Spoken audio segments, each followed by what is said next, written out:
신약 성경 마태복음 24장 마태복음 24장 42절부터 51절까지를 교독하겠습니다.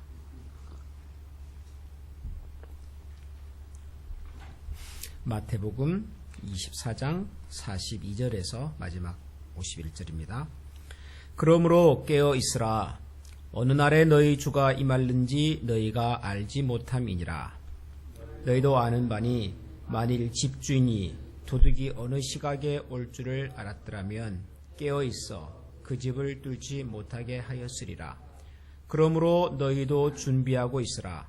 생각하지 않은 때에 인자가 오리라. 지혜 있는 종이 되어 주인에게 그 집 사람들을 맡아 때를 따라 양식을 나눠줄 자가 누구냐? 주인이 올 때에 그 종이 이렇게 하는 것을 보면 그 종이 복이 있으리로다. 내가 진실로 너희에게 이르노니 주인이 그의 모든 소유를 그에게 맡기를.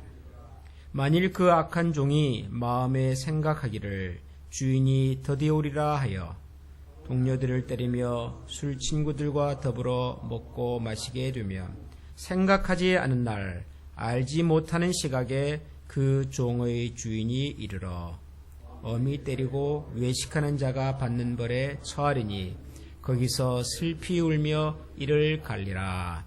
아멘. 우리가 살아가면서 당연한 줄 알면서도 잘 생각하지 않고 사는 것이 몇 가지 있습니다. 그 중에 하나는 우리 인생에는 언제나 끝이 있다는 사실이죠. 세상에 태어난 모든 사람은 자기 인생의 마지막을 맞이하게 될 것입니다. 이거는 어느 누구도 피해갈 수 없는 모든 인간의 운명이지요. 그럼에도 불구하고 그날이 우리에게 다가오고 있다. 언젠가 우리 앞에 우리 인생의 마지막 순간이 온다는 것을 거의 생각하지 않고 삽니다. 분명히 옴에도 불구하고 거의 생각하지 않고 사는 것. 이게 참 우리가 세상을 살아가는 아이러니죠. 우리가 세상을 살면서 우리의 인생의 중요한 일들을 계획하고 그날을 준비하고 사는 것을 생각해 보면 너무도 다른 삶의 태도입니다. 어린 시절에 소풍을 간다, 여행을 간다, 그렇게 일정이 만들어지고 또 그날을 기다리고 살면 그날까지는 모든 생각과 관심이 소풍 혹은 여행에 있죠. 반드시 오기 때문에 그리고 하루하루 그날을 손 꼽으면서 삽니다. 그러나 우리 인생의 마지막이 온다는 것을 알면서도 우리는 그날을 생각하지 않고 또 잘 준비하지도 않습니다. 그러다가 어느 순간 갑자기 우리 앞에 닥친 우리 인생의 마지막 순간에 비로소 우리는 당황해하고 우리 삶의 마지막 순간을 준비하지 못했다는 사실 앞에서 때로는 두려워하기도 합니다. 복음서에 나오는 예수님의 가르침을 쭉 따라가 보면 예수님의 가르침의 마지막은 종말에 관한 것이었습니다. 마태복음을 읽어보면 마태복음의 마지막 3장은 예수님의 마지막 장면, 예수님께서 잡히시고 그리고 겟세마네에 가셔서 기도하시고 십자가에 달리시는 이 예수님의 마지막 행적에 대한 기록이지만 바로 그 앞부분에 나오는 내용은 종말에 관한 예수님의 가르침이셨습니다. 우리가 잘 아는 열처녀 비유라든가 혹은 달란트 비유라든가 이런 여러 가지 것들을 통해서 예수님께서는 마지막이 우리 앞에 다가오고 있다 하는 것을 가르쳐 주셨습니다. 예수님께서 그 당시 이스라엘 사람들에게 이 종말에 관한 가르침을 주신 이유는 2가지였을 것으로 추측합니다. 첫 번째는 실제로 이스라엘 민족에게 종말의 운명이 다가오고 있었기 때문입니다. 예수님께서 사셨던 그 시대는 로마의 지배를 받고는 있었으나 그러나 평화롭게 살고 있었던 시절입니다. 그러다가 예수님께서 세상을 떠나시고 약 40년쯤 지나고 나면 이스라엘 사람들과 로마 정부 사이에 큰 전쟁이 한번 일어납니다. 로마의 지배를 받고 있었던 이스라엘 사람들이 일종의 무장 봉기를 한 것이죠. 독립을 하겠다고 로마 정부에 대항하는 전쟁을 일으킵니다. 그런데 전쟁이 되겠습니까? 말이 전쟁이지 무참하게 로마에 의하여 짓밟힙니다. 그리고는 많은 사람들이 죽고 잔인하게 죽고 비참하게 죽고 아주 끔찍한 일이 일어납니다. 그리고 그때까지만 해도 그 외형이 보관되어 있었고 성전에서 예배도 드렸던 예루살렘이 완전히 파괴가 되어버립니다. 지금 이스라엘을 방문하신 분들이 통곡의 벽이라고 하는 곳에 가서 이렇게 기념 촬영도 하고 거기 벽을 붙들고 기도하며 울부짖는 유태인들을 보고 오는데 그 벽이 바로 그때 무너졌던 예루살렘 성벽의 마지막 벽, 서쪽 벽입니다. 성전이 완전히 무너져 버립니다. 수많은 이스라엘 사람들이 비참한 죽음을 맞이합니다. 그게 주후 70년입니다. 이스라엘 사람들의 앞에, 그들의 운명 앞에 끔찍하고 비극적인 일이 다가오고 있음을 예수님께서는 예견하셨고 그날에 대한 준비를 말씀해 주셨습니다. 마태복음에 나오는 예수님께서 종말에 관한 아주 구체적인 때로는 너무도 실감나는 표현들은 실제로 주후 70년 예루살렘 성벽이 무너질 때 그대로 나타났던 사실들입니다. 또 하나는 그 종말, 그 이스라엘 역사의 운명의 마지막 순간을 경험하면서 이스라엘 백성들에게 예수님께서는 우리 삶의 이 땅에서의 최종적인 종말도 다가오고 있음을 말씀하고 싶었던 것입니다. 그러니까 두 가지 이중적인 의미로 말씀하신 것이죠. 실제로 경험할 것이다.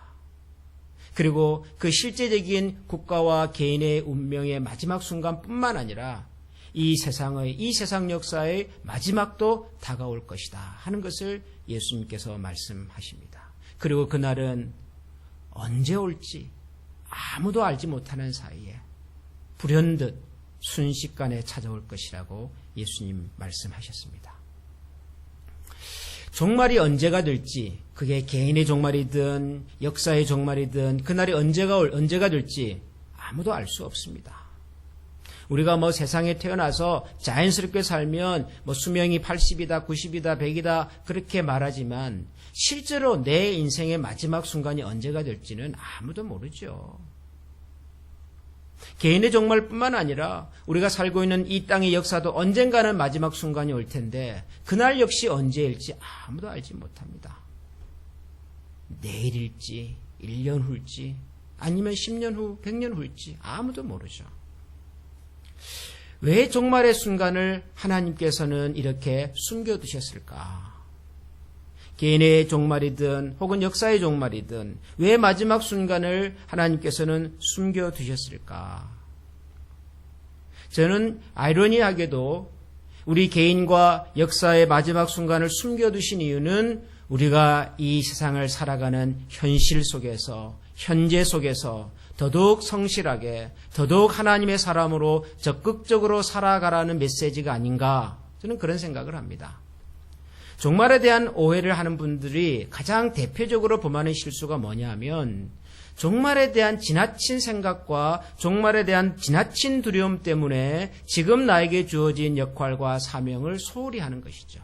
대개 시한부 종말론이라고 했던 지난날의 그 잘못된 가르침들이 대부분 그런 결과들을 빚어왔습니다. 현실을 부정하고 가족을 떠나고 직장과 학교를 떠나고 그리고 모처에 가서 오로지 그날만 생각하면서 집단적으로 아주 이상한 방식으로 살아갔던 그런 불건전한 그런 운동들을 우리가 많이 보지요. 근데 예수님의 종말에 관한 말씀을 보면 정반대입니다. 그날이 언제인지를 알지 못하기 때문에 오히려 그날을 생각하고 기다리는 사람들이 오늘 나에게 주어진 역할과 사명에 더 충실하게 성실하게 살아야 되는 것을 예수님은 말씀하십니다. 오늘 우리가 읽은 말씀에서도 종들에게 뭔가를 맡기고 떠났던 주인이 다시 돌아오는데 그 주인이 언제 올지를 몰랐던 종들 중에 한 종은 그날 주인이 언제 올지를 모르니까 술 마시고 친구들 불러다가 막 이렇게 떠들고 놀면서 그렇게 호황되게 시간을 보냈는가 하면, 또 다른 종은 그에게 맡겨진 사명을 따라서 성실하게 집사람들에게 양식을 나눠주고 자기에게 허락된 역할을 충실하게 감당하는 또 다른 종이 있었습니다.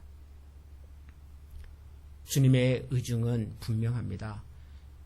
우리 개인의 종말이든 역사의 종말이든 그날이 언제일지를 모르기 때문에 사실 오늘이 내 삶의 마지막 순간이라는 생각을 가지고서 최선을 다하여 오늘 나에게 주어진 역할과 사명에 충성하는 것입니다.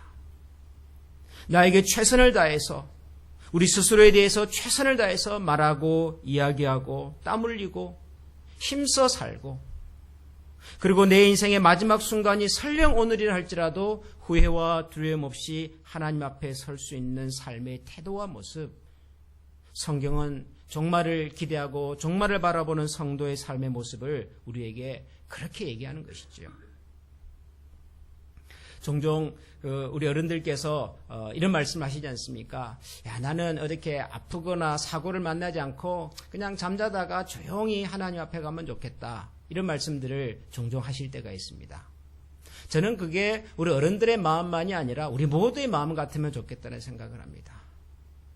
우리 인생의 마지막 순간이 있어서 막 조급하거나 두려워하거나 그런 것이 아니라 오늘까지 내가 해야 할 일들을 열심히 했고 최선을 다했고, 그러다가 어느 순간 하나님 앞에 섰는데 어제까지 세상에서 땀 흘리다가 일하다가 하나님 앞에 서는 것 같은 모습, 저는 그런 모습으로 살다가 하나님 앞에 갈 수 있다면 얼마나 좋을까 하는 생각이 듭니다.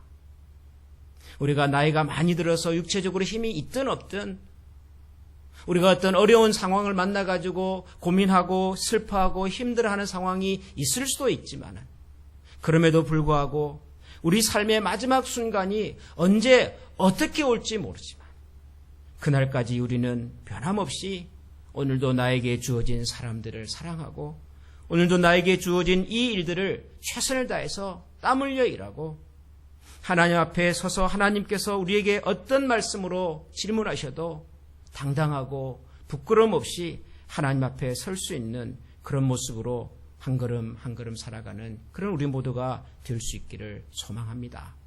사순절은 주님께서 우리를 위해서 고난과 희생을 당하신 것을 기념하는 날이기도 하지만, 동시에 사순절은 고난과 희생의 너머에는 부활의 영광과 기쁨이 있다는 것을 또 믿고 소망하는 시간이기도 합니다. 우리 인생에 주어진 삶의 영역 속에서 최선을 다해서 땀을 흘리며 기도하며 사십시다.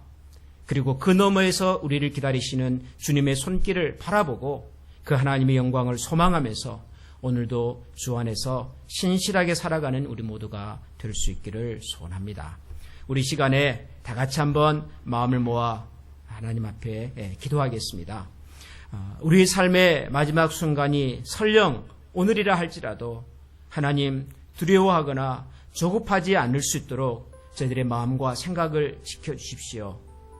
하나님, 혹시 우리가 너무 많이 벌려놓아서 하나님 앞에서 정리할 시간조차 갖지 못하고 황급하게 세상을 떠나는 그런 어리석은 종이 되지 않도록 오늘도 저희들에게 지혜를 주시고, 또 우리에게 허락하신 사람과 여러 사명들 앞에서 최선을 다해서 일할 수 있는 지혜의 마음을 달라고 또 기도하십시다. 어떤 상황에도 조급하거나 두려워하지 않고 하나님 앞에서 감사함으로 오늘도 신실하게 주를 바라보며 걸어갈 수 있는 우리 자신과 또 우리 주변 가족들이 되게 달라고 우리 그들을 위해서 한번 중보하면서 이 시간 다 같이 한번 통성으로 기도하겠습니다.